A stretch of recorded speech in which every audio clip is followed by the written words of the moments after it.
E aí, pessoal, vamos começar mais um episódio do podcast Os Sócios. Quem fala aqui é Bruno Perini, host do podcast. E estou novamente, como sempre, com Malu Perini, minha esposa, host e rosto do podcast Os Sócios. Olá, pessoal, sejam bem-vindos a mais um podcast dos Sócios. Sem dúvida nenhuma, né? O Nietzsche é um cara muito original quanto às ideias. Com certeza, porque, por exemplo, tem um livro que eu gosto bastante que é O Conde de Monte Cristo. Lá tem uma frase que eu acho icônica, que ele fala, né? O que é a vida se não uma pausa na antessala da morte? E para a pessoa que crê em princípios maiores, em um paraíso, por exemplo, você fica vivo cerca de 100 anos para passar a eternidade morto. Então, logicamente, faz muito mais sentido se preocupar com além do que com a quem. Ele vai e inverte essa ordem. Alguém comentou aqui, nossa, o que tem a ver os estoicos com o niilismo? Eles tinham a ideia de que a eudaimonia era viver de acordo com o cosmos, a ordem. Então Nietzsche critica tudo isso no final e coloca um foco na vida presente, né? Nesse momento, inclusive. Aí, embora, né, a gente possa dizer que ele criticou um pouco os estoicos nessa parte, mas não só os estoicos em especial, ele tem esse conceito de amor fati, dessa paixão pela vida, seja ela qual for, no final das contas. Essa é outra ideia Sou eu no centralíssima.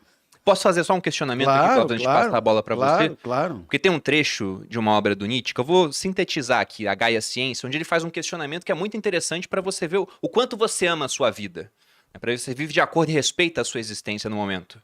Ele coloca assim: e se um mensageiro lhe dissesse que você teria que viver toda a sua vida de novo, infinitas vezes mais, sem nada de novo nela, seria esse mensageiro um deus ou um demônio? Isso seria um presente para você? Ou será uma maldição no final das contas? E o Bruno adora essa frase, porque Eu adoro, ele sempre repete porque isso. se eu faço essa pergunta pra mim, eu vejo, não quero essa vida mais não. Ele Então seria algo um Deus. está muito errado na minha vida e eu tenho que mudar isso enquanto eu tenho tempo. Então esse é um questionamento muito poderoso. E no geral as correntes filosóficas, como o Clóvis colocou, pega Platão, né, todo mundo que veio lá atrás, isso aqui é temporário, é efêmero, o que interessa é o que vem depois, como você disse, fora da caverna, não dentro, e ele inverteu essa ordem. Assim como ele fez com o conceito de niilismo também. E aí, um outro ponto também que eu acho muito interessante no Nietzsche é como você citou o imperativo categórico kantiano, né? Proceda em todas as suas ações de modo que a norma do seu proceder possa tornar-se uma lei universal. E o Nietzsche ele era contra essa ideia de lei, de moral universal, até porque ele era contra as regras morais da sociedade. Dizia que, no geral, essas regras tinham sido criadas por pessoas fracas, que o mundo era regido pelos fracos, enquanto ele era um filósofo que pregava força, no final das contas. Mas por que o mundo para ele era regido pelos fracos e não pelos fortes? Né? Qual era a visão que levou ele até essa ideia? E do amor fati, eu acho que o pessoal já pegou em boa parte da sua explicação esse tesão pela vida, pelo momento presente. Né? Mas é preciso uma nuance aqui. O amor fati do Nietzsche, né? Ele não é tolerar o mundo, porque senão seria tolerância fati. Ele é amar o mundo, é uma reconciliação ampla e irrestrita com o mundo. Ele não quer mudar o mundo, então. Ele não quer nada diferente, ele ama o que é. Quando a vida é boa, é a reconciliação com ela. Então, se você imaginar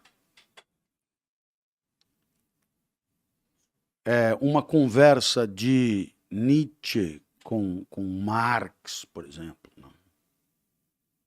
Então, você tem um entendimento de vida, ou dois entendimentos de vida muito diferentes, né? De vida boa. Né? Por quê? Porque para um, a vida boa é uma vida de transformação do real. É uma vida engajada num processo revolucionário.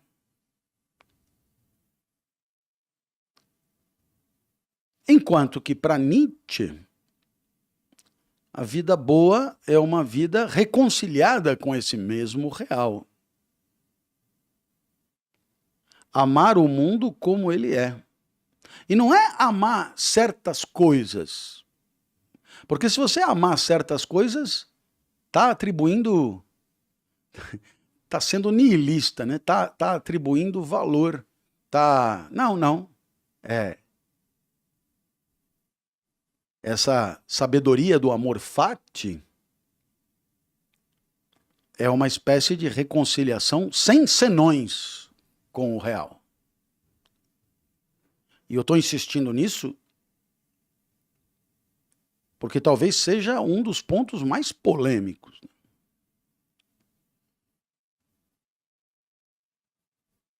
Então, eu vou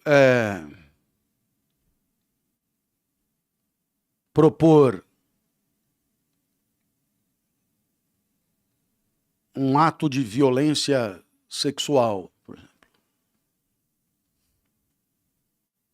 É difícil de amar o real. Não só quando você é vítima, mas mesmo quando você sabe que isso aconteceu no lugar onde você mora, na sua sociedade. Se a vítima for uma criança,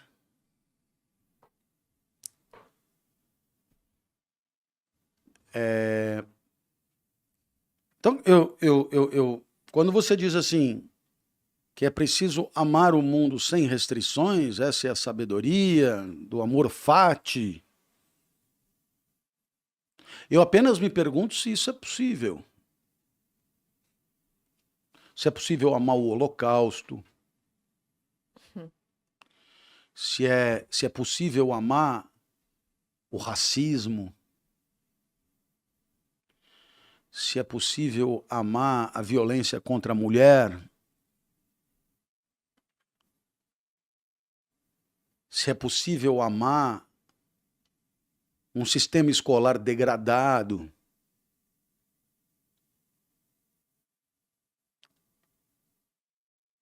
Eu tô dando exemplos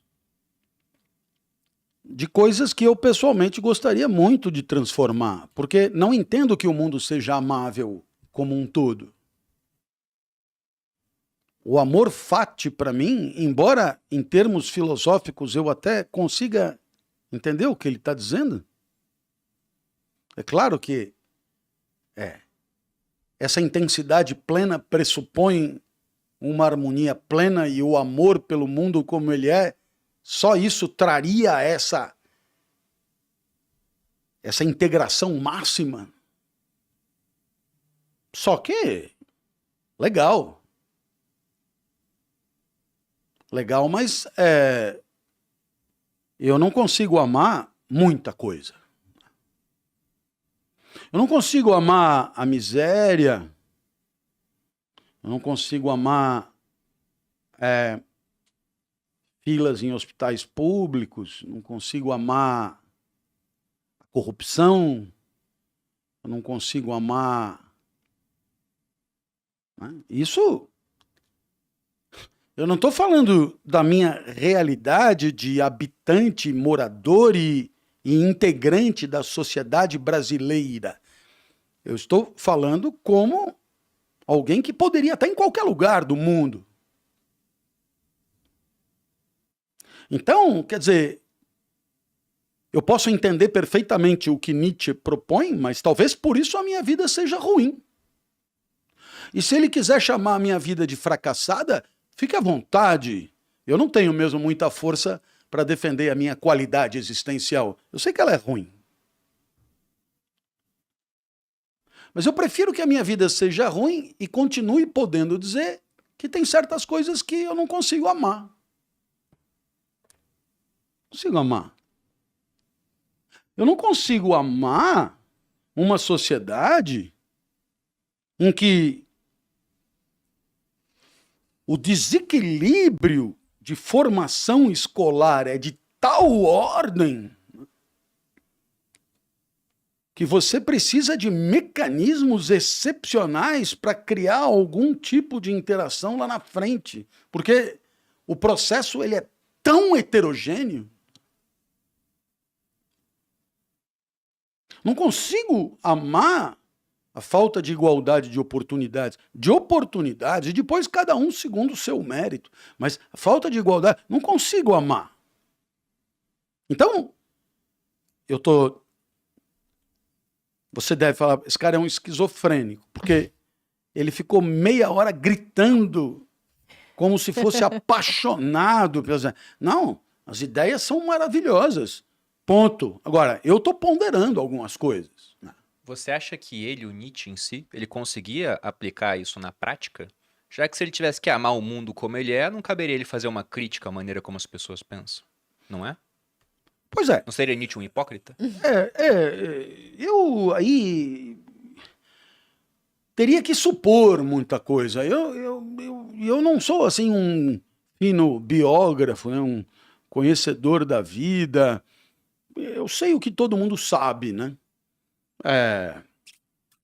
E o que todo mundo sabe é que houve momentos de muito sofrimento. Olha, bom. Ainda assim, ele também não disse que era o caso dele, o caso desse super-homem, desse Übermensch, além do homem, que vive sem muletas metafísicas, que vive a vida na vida, né? Na vida mesmo.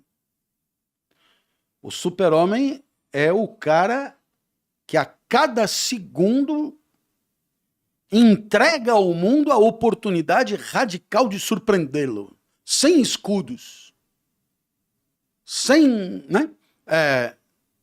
Para você ter uma ideia, a gente chega nas conversas, a gente chega com o nosso repertório, percebe que tem alguma coisa que se aproxima do nosso repertório, pega o nosso repertório, vomita e cai fora, né? A gente está o tempo inteiro jogando o jogo com a vida protegido, cheio de escudos. Né? Mas esse homem do Nietzsche, ele justamente não quer freio de mão nenhum. E, portanto, ele nada tem a ver com o fodão cheio de certezas. Justamente o contrário.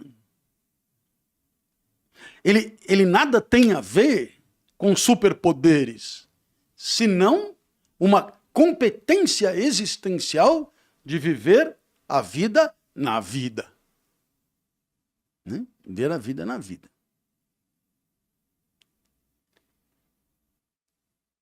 E essa competência existencial passa por uma grande coragem.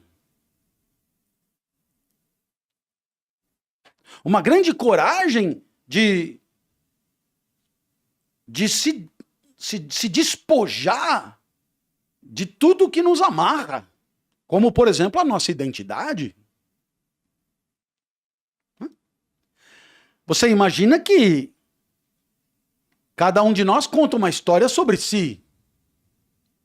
E depois, sem perceber, vai ajustando o teatro de modo coerente com essa história sobre si. A vida vai se deixando escravizar pelo discurso identitário. Né? Outro dia, eu vi lá um desses memes que era fantasias de carnaval para carecas. Então tinha lá um monte de carecas, e aí ele generosamente me citou. E ele disse, professor Clóvis,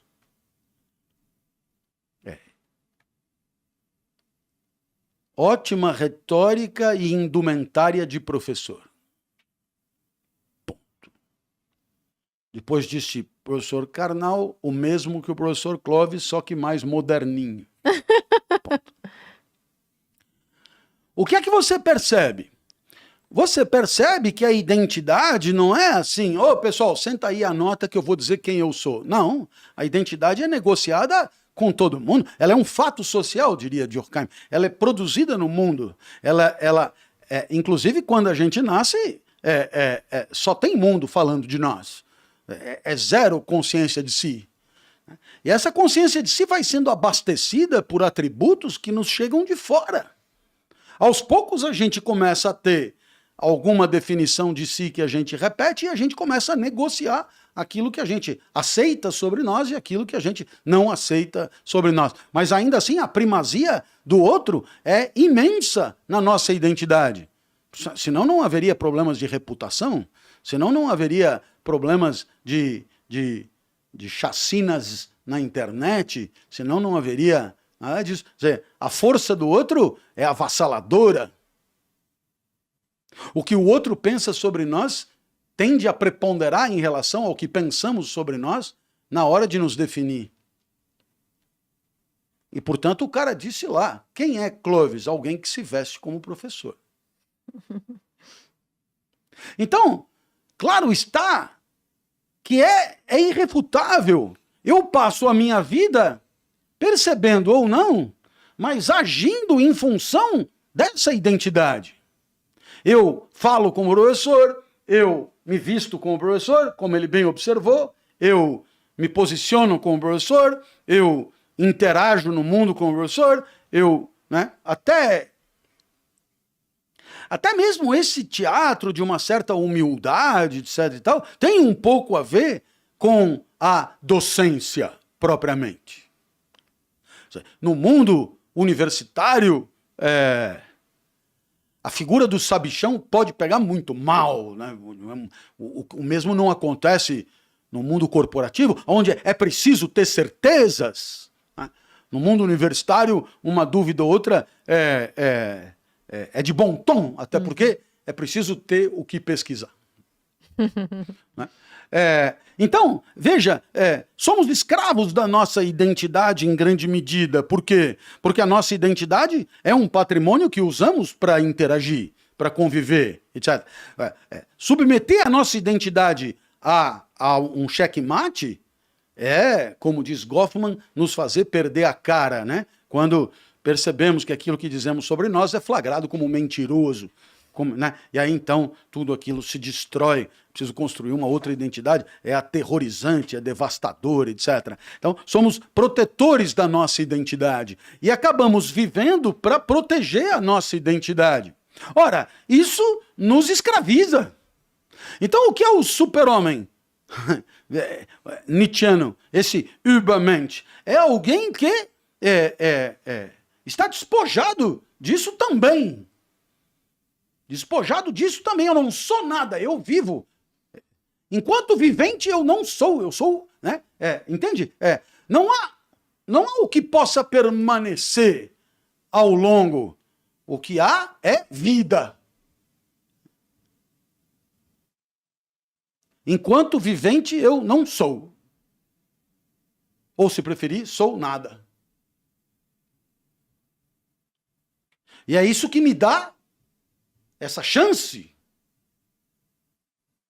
Não uma chance existencialista de ser livre e fazer escolhas, etc, etc. Porque Nietzsche não tem nada a ver com isso.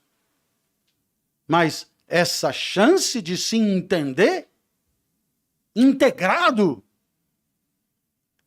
num caos de forças que conduz a vida para onde conduz.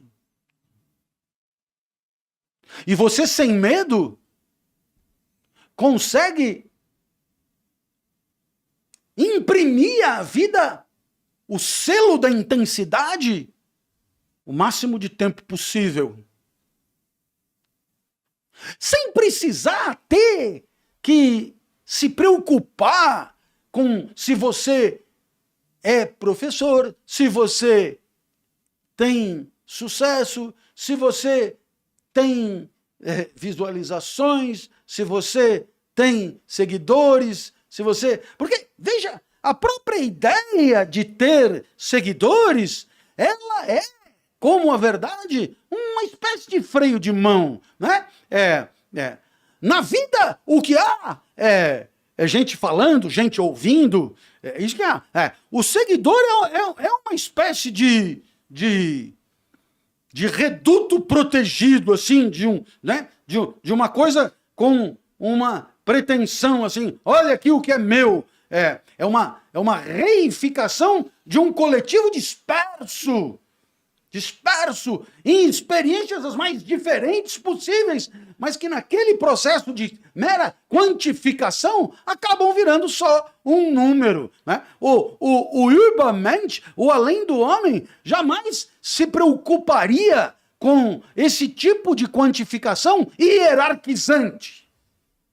Fulano de tal tem X seguidores, o outro tem Y, o outro tem Z, e isso é um pouco indicativo de um ranking dos 10 mais fodões de não sei o quê, os 10 mais isso, 10 mais aquilo. Então, ou seja, o cara que vive a vida desmuletado é um cara que não se deixa capturar e aprisionar por nenhuma dessas armadilhas escravizantes.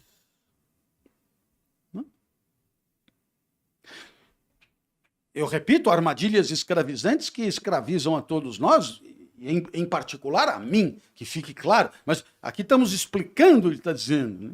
Então, não é só um cara que vai viver a vida na vida e não é, digamos, pautado por uma natureza humana qualquer, não é pautado por uma natureza subjetiva de si qualquer.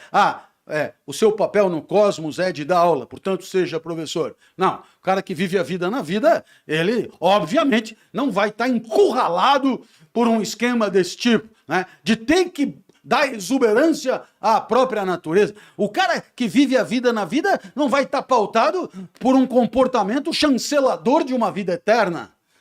Né? O cara que vive a vida na vida também não vai estar pautado num movimento revolucionário onde tudo só vai ser legal depois da revolução. O cara que vive a vida na vida também não vai estar pautado num procedimento científico onde qualquer um que fizer aquilo dá na mesma. Portanto, o cara que vive a vida na vida é o artista, né? É a arte. Por isso que o Nietzsche gostava tanto de arte. Por isso que ele gostava tanto de arte.